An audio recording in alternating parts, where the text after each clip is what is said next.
नमस्कार दोस्तों, आप देख रहे हैं HW न्यूज और मेरा नाम है सोनू कनौजिया। देश की राजनीति में एक बार फिर से तीसरे मोर्चे का गठन हो चुका है और इस बार तीसरे मोर्चे का गठन किया गया है ममता बनर्जी और अखिलेश यादव की तरफ से। लेकिन आने वाले लोकसभा चुनाव में ये तीसरा मोर्चा कितना सक्सेसफुल होगा और इस तीसरे मोर्चे के सामने कितनी दिक्कतें आएंगी, इस पर आज हम चर्चा करेंगे। लेकिन उसके पहले मेरी आपसे अपील है कि आप इस वीडियो को बड़े पैमाने पर शेयर करें और साथ ही इस पूरे मामले पर अपनी राय हमें जरूर साझा करें। आने वाले साल यानी कि 2024 में अप्रैल और मई के महीने में लोकसभा के चुनाव होंगे और देश की राजनीति के हिसाब से ये लोकसभा चुनाव काफी महत्वपूर्ण है। अगर इस लोकसभा चुनाव में विपक्ष ने अच्छा प्रदर्शन नहीं किया तो आने वाले दिनों में विपक्ष के अस्तित्व पर सवाल उठेगा और इसी चिंता को देखते हुए ममता बनर्जी और अखिलेश यादव ने तीसरे मोर्चे का ऐलान कर दिया है।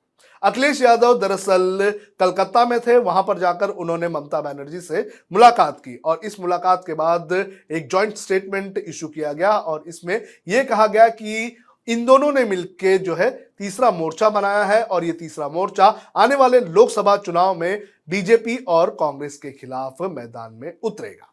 सवाल सबसे बड़ा ये उठ रहा है कि ये जो तीसरा मोर्चा है ये कितना सक्सेसफुल होगा, क्योंकि तीसरे मोर्चे की अगर बात करें तो इसमें ममता बनर्जी, अखिलेश यादव, केसीआर और अरविंद केजरीवाल हो सकते हैं। लेकिन इनका सबसे बड़ा ड्रॉबैक ये है कि ये लोग जो है ये रीजनल पार्टी के मुखिया हैं। ये अपने राज्य में जो है काफी ज्यादा पावरफुल है, लेकिन लोकसभा चुनाव के पॉइंट ऑफ व्यू से अगर बात करें तो लोकसभा चुनाव के हिसाब से ये लोग कश्मीर से लेकर कन्याकुमारी तक अपनी छाप नहीं छोड़ सकते हैं। ममता बनर्जी की बात करें तो पिछले चुनाव में उन्होंने बीजेपी को ऐसा हराया कि बीजेपी को एक लेसन दे दिया, लेकिन उसके बाद जब उन्होंने गोवा में चुनाव लड़ा तो उनको एक भी सीट नहीं मिली, उनको वोट भी जो है वो काफी कम मिले। इसके अलावा अरविंद केजरीवाल की अगर बात करें तो वो दिल्ली और पंजाब तक ही सीमित है। अखिलेश यादव की बात करते हैं तो अखिलेश यादव उत्तर प्रदेश तक सीमित है और यहां पर उनका वोट बैंक उस तरह से नहीं है जो इसके पहले 8 साल पहले हुआ करता था। केसीआर की अगर बात करें तो तेलंगाना के बाहर उनका अस्तित्व नहीं है। तो इनका सबसे बड़ा ड्रॉबैक ये है कि ये रीजनल पार्टीज हैं और अपने राज्य के बाहर इनकी छाप नहीं है। लोकसभा चुनाव एक राज्य से नहीं चलता है। लोकसभा चुनाव के लिए आपको कश्मीर से लेकर कन्याकुमारी तक और राजस्थान से लेकर नागालैंड तक जो है अपनी पैठ रखनी होती है। लेकिन इन पार्टीज के पास ऐसा कोई भी नेता नहीं है जो कश्मीर से लेकर कन्याकुमारी तक और राजस्थान से लेकर नागालैंड तक जो है वो अपनी पैठ रखे। तो ये तीसरा मोर्चा क्यों सक्सेसफुल नहीं होगा, इसको लेकर इस तरह से सवाल उठ रहे हैं। दूसरा ये कि क्या कांग्रेस के बगैर ये जो तीसरा मोर्चा है ये बीजेपी को हरा पाएगा। लोकसभा चुनाव के हिसाब से अगर देखें तो लोकसभा चुनाव में आपको एक नेशनल अपील देनी होती है। देश में इस वक्त 2 ही ऐसी पार्टियां हैं जो कश्मीर से लेकर कन्याकुमारी तक और राजस्थान से लेकर नागालैंड तक अपनी छाप रखती है।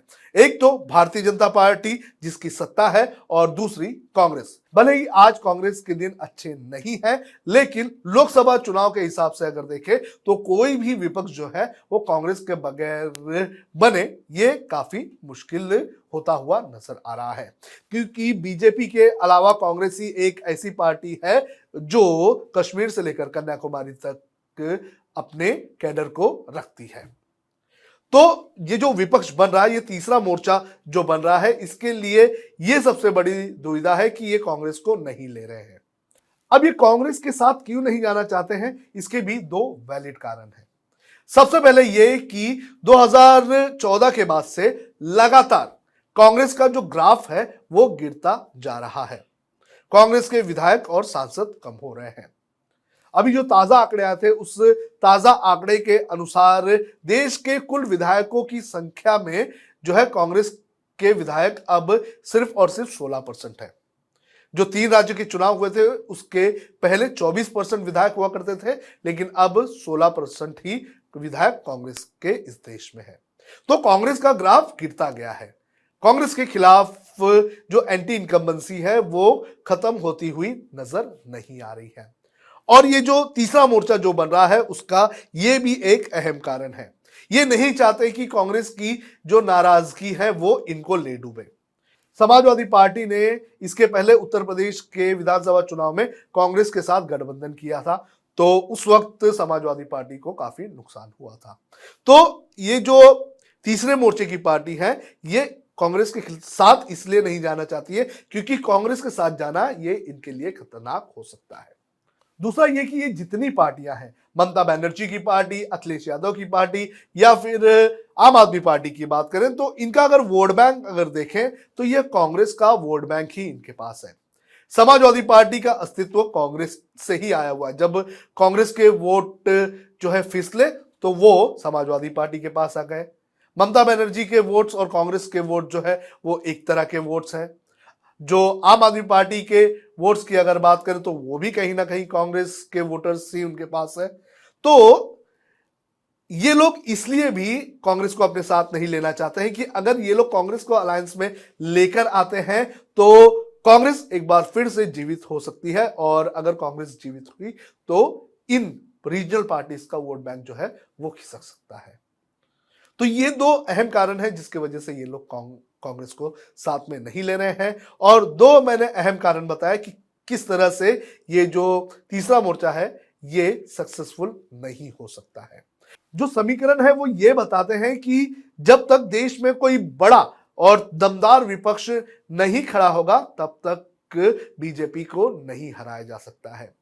बीजेपी को हराने के लिए एक मजबूत नेतृत्व की जरूरत है जो आज विपक्ष में दिखता हुआ नजर नहीं आ रहा है।